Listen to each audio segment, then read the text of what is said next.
Welcome back to the Google Ads Lead Gen Show. My name is Michelle Kop from Level 28 Media. And I'm Dean Hua from Sachi Studio. And for today's podcast video topic, we wanted to actually dedicate this episode to an AMA or Ask Me Anything. So we went through our PPC community and came up with a list of 10 questions that would be really great for service-based business owners, and just wanted to provide as much value as possible coming from some Google Ad lead gen experts. So let's go ahead and dive in with the first question here. The first question that we have is, should you bid on your own brand terms? Good question. So I think you should bid on your own brand terms if you meet several criteria. Number one, you have to spare budget, obviously. If you're really tight on budget, you don't want to bid on your own brand terms when that money can be best allocated elsewhere. Number two, your site or your brand doesn't rank well organically. There could be many reasons for this, whether it's SEO. I've dealt with businesses where their business name conflicts with several other businesses with similar names and they just can't be found. And or number three, your site has poor navigation and you could probably benefit from a much more optimized landing page. So if you fit those three criteria, you have a spare budget, you don't rank well organically for your brand term, or you have poor navigation, I do think you should consider bidding on your brand terms. What do you think? In general, I do recommend my clients to bid on brand terms. It's typically like a best practice, assuming that we have enough budget, of course, to do it, because typically brand terms are going to be your most affordable keywords because you own them. That's your brand.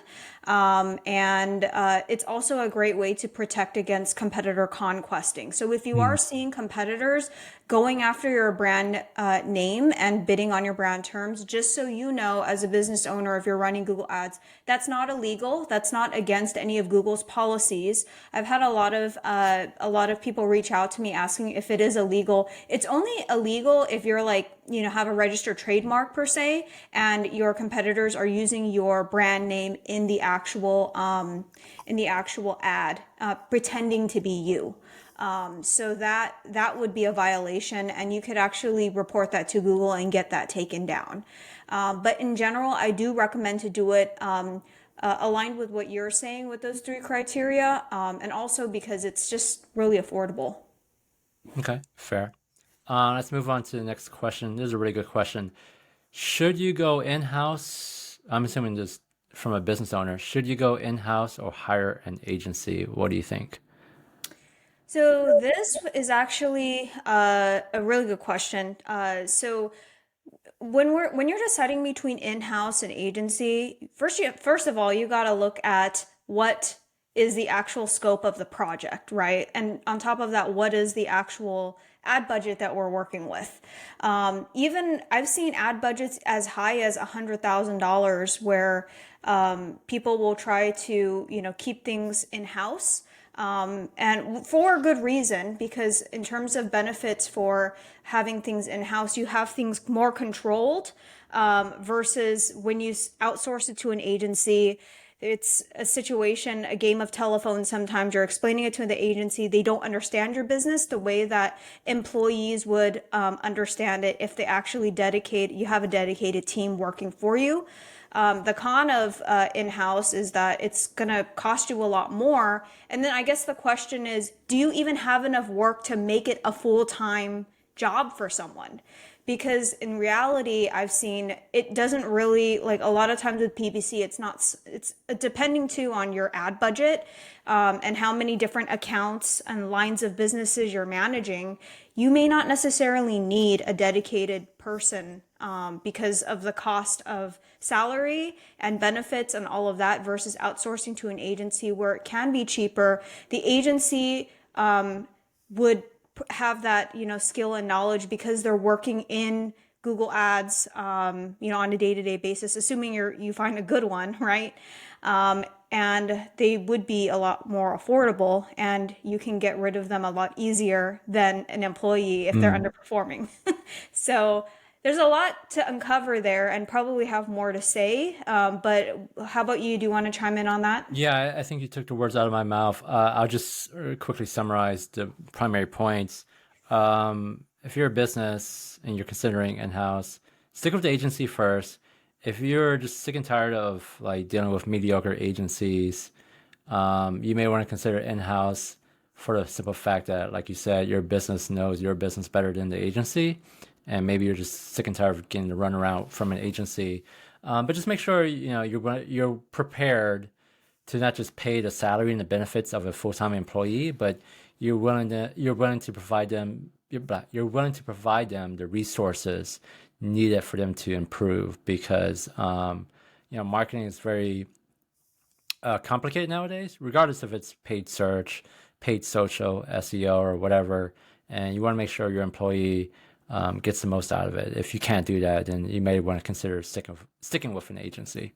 Yeah, and ideally too, if you're looking for someone in-house, it's probably best to find someone that came from a fast-paced agency because they're going to know a lot of the ins and outs of, the back ends of Google and all of that to be able to help you. Because if you're just hiring someone fresh out of college, that's you might as well go find Yeah. yeah, you're better off to go find in an agency. So I have a question for you, Dean. Have you ever do you come from a in-house like background? I came from an in-house background. This sounds kind of weird, but I never wanted to work for an agency just because I know the agency model. I caught on to the agency model pretty early on in my digital marketing career. And I knew that if I worked for an agency, I'd be spread too thin. Not to mention I'd get underpaid as well. So I always worked in-house purposely. That said, I do think if you go the agency route and you can deal with being an agency employee, you can learn a lot working Yeah. across so many different industries where you can really just cut your teeth before you move on in-house. Yeah, that's what I'm thankful for. Actually, I'm on the opposite end of the spectrum from you. I've only come from the agency side. So I know what it's like to work in a super fast-paced environment. But yeah, at the end of the day, I learned so much that it was able to help me, start my business and get things going from, an actual tactical standpoint. So that's really exciting. The next question that we have here is, and I'm sure that if you've been running Google Ads for a while, you've probably had this happen to you, where a Google ad will either call you or send an email offering a free consultation from Google. I forgot what their specific title is, but they're just like a Google rep. So what do you do when Google reps contact you or your client directly? Hang up on them.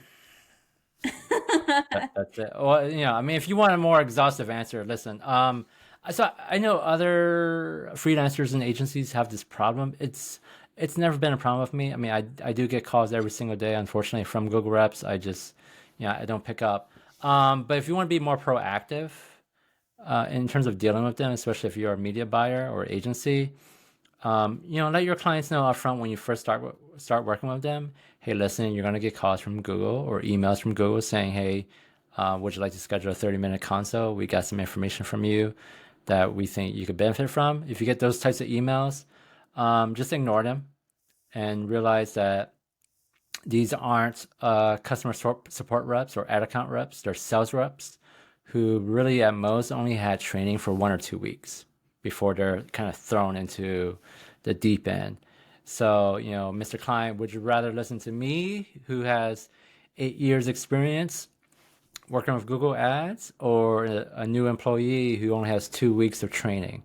You make the decision. And when you phrase it like that, I think common sense takes over. What do you think? Yeah, I agree. I'd say that my best tactic for, okay, so my experience with Google Reps just in general, over the years, it's gotten worse in terms of them getting more aggressive and reaching out and bypassing the agency or the freelancer or the manager that's in the account because they look in the change history, they see who's actually working on it, and then they'll go bypass and look at who else is on the account, and we'll email everyone saying, kind of creating a 911 emergency. Oh my God, you guys are wasting so much money. Oh my gosh, this happened. You can really benefit from Performance Max for lead gen. You need to use Mm. it. And they try to get you or your client on a call. But a lot of times they're just really pushing the agenda of Performance Max, maximize conversions, and other things that they were just taught within a 2-week training to ultimately increase Google's revenue and not really look out for your best interest. And I've never found the consultations to be helpful, to be very frank. So I do the same thing with my clients. They'll email me and say, "Hey, this person Google emailed me, and they're creating some type of concern." But at the end of the day, I just tell them that I'll handle it, and if they continue to reach out, what you can do to get them to get off your back is to ask them politely, please add me to your no contact list. And they'll do it for that quarter. And then after that, when they assign you a new rep after that quarter, you're going to have to tell them the same thing. Mm. That's my tip. Sometimes they listen, sometimes they don't. But you just have to be really firm with them. Be, nice, of course, and just say thank you so much for offering, but I don't need your help, and please add me to your no contact list. Good enough. All right, let's move on. Next question. How long do you wait before pausing keywords? Yeah, I'm assuming that this question has to do with like when you're launching a campaign and how long do you want to give it before you're going to decide to cull specific keywords. Typically, so this will depend too on how much budget you have, because if you have a very healthy budget, then you don't need to wait that long to then just determine whether or not you need to pull it or not. If you're giving it enough budget and enough, enough ammo so that it can collect data as quickly as possible. Typically, though, for my clients, I usually give it 2 to 3 months, so 60 to 90 days to really determine. But then again, it's also dependent too on like the type of keyword. It's strange because like I've had keywords that you think would perform really well, like for instance, bankruptcy attorney or bankruptcy lawyer, and then it doesn't convert. And you're just like, whoa, but I don't want to pause this because Mm. this is what the client is. But it's interesting because you see the search behavior and you're seeing people are not necessarily searching that way, or they're not necessarily searching for bankruptcy lawyer in San Diego because they're already trained in their mind that whatever they search, they're going to get a bankruptcy attorney in their local area because they're assuming that Google is going to be delivering based off of, the local searches. So sometimes you'll be surprised, but yeah, typically I give a 60 to 90 days. How about you? So I keep it pretty simple. If you're getting enough traffic and it's just not converting, I pause it. Um, if it's not converting at the ideal CPA that you want, you pause it. If it's attracting too many relevant search queries, thanks Google Broad Match, you pause it. Um, if your budget's too tight and you feel like you have other keywords that are converting better, you pause it. So those are my several criteria that I use as to whether or not I need to pause a certain keyword, assuming Yeah. you're running on manual bidding or Right. well, manual bidding or smart bidding. Yeah. Yeah. So basically, yours is not necessarily based off of a time frame. It's mostly based off of performance. Mine is a combination of time and performance. So, I guess it's really up to how you want to look at Yeah. it. So. Yeah. Okay, awesome. Let's go ahead and dive into the next question. I had a sudden uptick in bad leads. What should I do?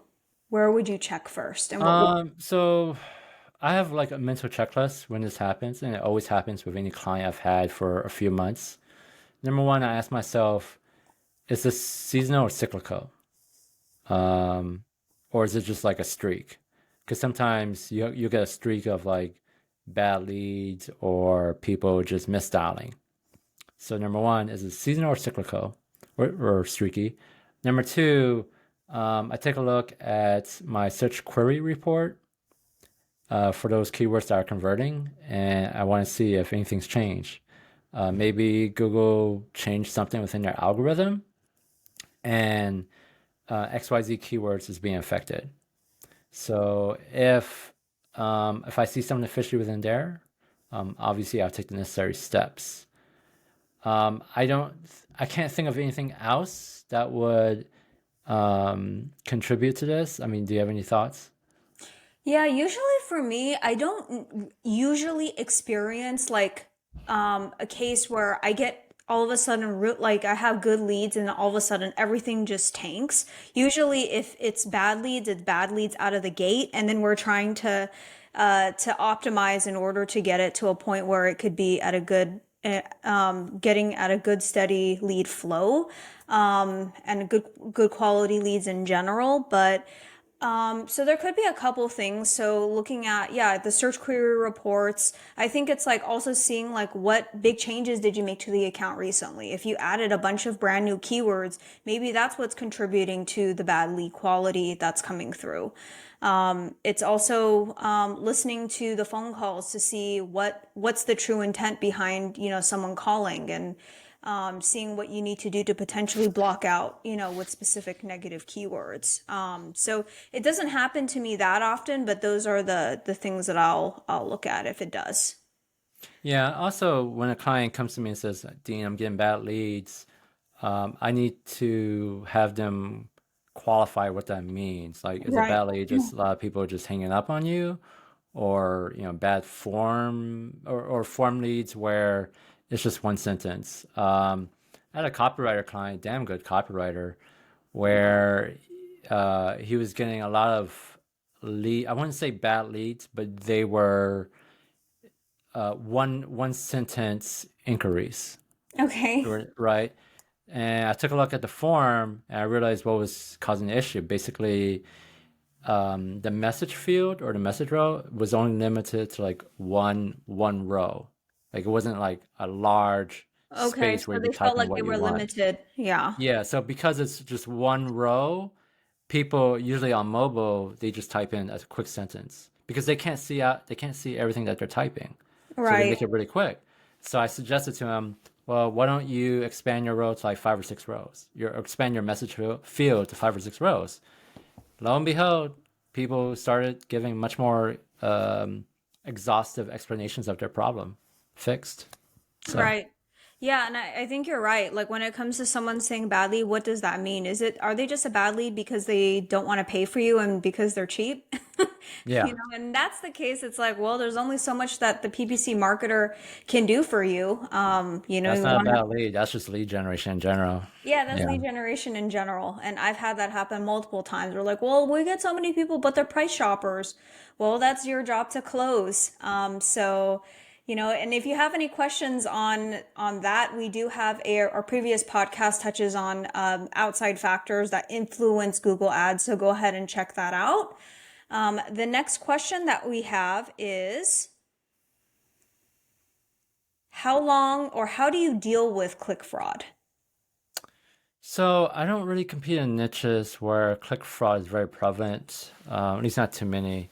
Like for example, I know home contracting and lawyers, click fraud can be very prevalent. So I don't have a lot of those clients. I did have a doctor client where we had to deal with it a couple of months, but for me, after I do all the basic analysis within my dashboard, we'll probably just use a third-party software like ClickSees. I know within the PPC community, people have very strong opinions about software such as ClickSees, whether or not it works or not. When I used it, it worked for us. And then we stopped using it, and then click fraud went away. That's just how I deal with it. I, what do you think? So with click fraud, I think a lot of people that I work with tend to be very paranoid about click fraud just in general. And for some niches, I just tell the client, you don't have to worry. Number one, you're not really spending enough to really like make it a big concern. On top of that, looking at your cost per clicks, if your cost per clicks are not really like more than like, 10, $15, I don't really think it's that much to worry about. But in regards to like industries where I have seen click fraud, I've actually seen it a lot in the senior care space. especially in hospice, getting a lot of click fraud. And the interesting thing is too, when I used ClickSees, I did actually have a very good experience with it. I have a review on my channel about the ClickSees software and using it, so definitely check it out. But it's been a really great experience with it. But one thing that I'll say is the way that Google defines click fraud is different from the way that ClickSees defines click fraud. So I think that that's just one of the things that you'll have to look into. ClickSees is great for, you can set thresholds for the number of clicks coming from a certain number of IPs. Google, you can't necessarily do that. And Google will automatically refund you if it detects too many clicks, from an IP. And actually, with ClickSees, what I've seen it most helpful is more for like blocking IPs, but to get refunds from Google, never been able to get that. So Yeah. don't think that you'll be able to sign up for ClickSees and get thousands of dollars in refunds, because the definition of click fraud in ClickSees is different from the definition of click fraud within Google. So that's just something that you'll have to be aware of as well. Okay. And this is another good question. Does quality score matter? Great question. I think maybe, 5 to 10 years ago it did. My personal opinion right now is not really, or no. Actually, I'll say no because I'll just say no. I haven't found it to be a useful metric. At the end of the day, if we are doing lead generation, to put it very bluntly, our goal and our metric that we should be optimizing towards is leads and cost per lead. Don't waste your time too much on quality score. I think it is a nebulous metric. I've seen keywords where, even brand keywords where the quality score is really low. And then you're just like scratching your head wondering why. These are brand keywords. These are the most relevant. My landing page is optimized. It's loading fast. My ad copy is relevant. And on top of that, like I'm checking all the boxes, but I'm not getting high enough scores. And too many PPC advertisers and business owners tend to spend too much time focusing on the wrong metrics. And I'd say that quality score is the wrong metric to be focusing all your time on. I'd say that it's a good like indicator of like a temperature check, but it's not something that I would focus all of my attention on. How about you? Yeah, I'm the same. Like years ago, I used to obsess over quality score. For me, when I was doing this years ago, and QS did matter, ideally, I was looking for a quality score of 7 or higher, because I knew if you had a quality score of 7 or higher, your CPC would be a lot lower, and consequently, your conversions would be higher, or your cost per conversions would be lower. Nowadays, I'm in alignment with you where I don't think quality score matters that much. I think the majority of paid search advertisers, at least the competent ones, they understand that. I think the ones who obsess over it are either pretty new, or they're typically do-it-yourself business owners who try and do it themselves, and they read like somewhere on the internet, QS still matters. For me, the ultimate metric is conversions and cost per conversion. I'm willing to have a low QS if my cost per conversion is still very low as well. Yeah, fully agreed. Then on top of that, with quality score, there's only so much that you can control, because part of what controls quality score is expected click-through rate, and expected click-through rate is actually also dependent on your competition. So if your competition is the click-through rate in that industry is not that good, that's just going to overall lower your quality score. You have no control over it. So why are you obsessing over something you can't control? Obsess over things that you can. Yeah, Yeah. exactly. Okay, so we're rounding out here. What red flags do you look for when you're auditing a new Google Ads account? So as someone who's audited hundreds of accounts at this point, there's a lot to look through. I have like an entire checklist, which is I think 20 or 30 points that I look through. But if I just had to name off several, number one, landing page, whether or not they're using one, or are they using their homepage. If they're using the homepage, that's a bit red flag, just because generally speaking, even if you have like a very well designed homepage, aesthetically it may look good, but it's just not going to convert. So number one is landing page. Number two, I take a look at their smart bidding strategy. Do they rely on max conversions too early? Maybe before they should have just stuck with manual bidding. So, what sort of smart bidding strategy are they using? Are they using the right one? And then number three, are they basically being proactive with managing the account? I've run into accounts where the agency that was hired hasn't touched it for a couple months. I noticed because I can look at the history report. So if your agency hasn't been managing for a couple months, I think that's a big red flag. And then number four, this is very vague, but campaign structure. How well is their campaign structure set up? I've run into a lot of accounts where, and this is usually the small business owner themselves doing it, they're relying too heavily on broad match and not enough on phrase match or exact match. So those are the major red flags I look for. What about yourself? So on top of what you mentioned, I look at all those things too. I look at settings, so location, targeting, audiences, and what else? I look at the ad copy, and just, where, and on top of that, the keyword selection. I think that's a big one too. It's like, Hmm. when we're talking about campaign structure, digging deeper into the specific keyword selection, like what type of keywords are they more like, are they more like high funnel or are they low funnel, and where, like, how is the budget allocated? Is all the budget going towards the high funnel keywords when they should be going towards the low funnel keywords? And, are they doing strategies that just are completely outdated, that are not even relevant anymore? Are they still using broad match modifier? Believe it or not, I'm still seeing Oh, some okay. accounts that are still using broad match modifier, and some things that have been outdated, like expanded text ads, or even ad copy that's calling out years like 2019. And I'm like, oh my gosh, you haven't updated your ads in like 4 years. And I think like a lot of people, they tend to overlook ad copy, and they think like, oh, ad copy doesn't matter. I truly believe ad copy does matter. But like it matters in combination with everything else. It's not something that should be skimmed over. So I do tend to see a lot of clients neglect their responsive search ads and just continue to use old, outdated, like expanded text ads or standard text ads, which were like sunsetted how many years ago. So, Okay. like looking for a lot of outdated things, that's really important too. So that's that. And then last question here is, what is the benefit of a big agency versus a freelancer? It's a really good question. So I'll try and highlight like the main pros and cons to each. Um, the biggest pros to working with a freelancer, it's a one-to-one relationship.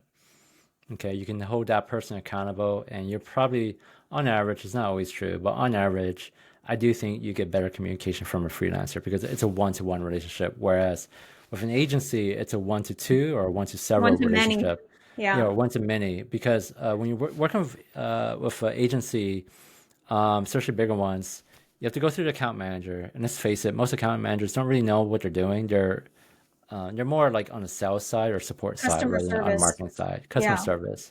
So you have a question to the account manager, and the account manager doesn't know. So the account manager has to ask the media buyer who's working on the actual account. The media buyer may be working on 40 different accounts, so he's overloaded with work. He may not get back to the account manager until a couple of days later. The account manager at that time may have other things to take care of, so you may not get an answer until 3 to 4 days later. Keep that in mind. Not always true, but sometimes. So number one to one relationship. Number two, me personally, I like working with like small teams, or freelancers.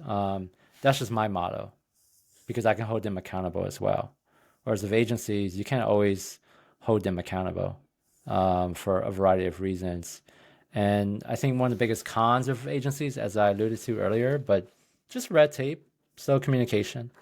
But the biggest pro to work with an agency, more resources, especially if you're spending a lot of money. If you're spending a lot of money, you may want to look into hiring an agency for that reason because they can give you more resources. But also, maybe you're doing other things besides paid search. Maybe you're doing SEO, paid social, organic video.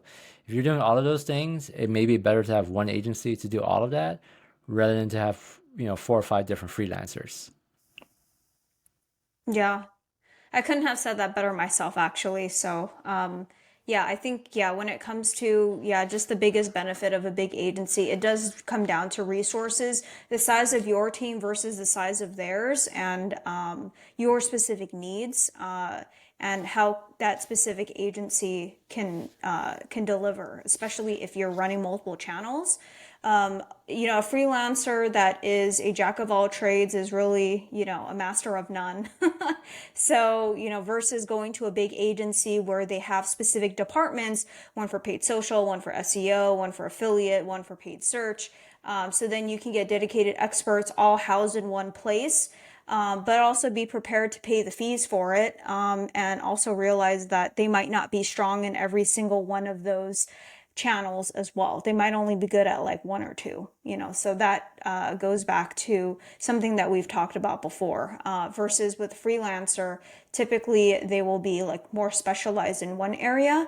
But yeah, the con is definitely, if you're going to go that route and you have multiple channels, then you're going to have to find experts in all those different channels and managing all of that.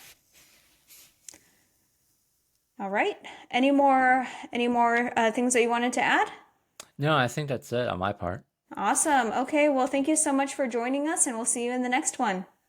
There, guys. Bye.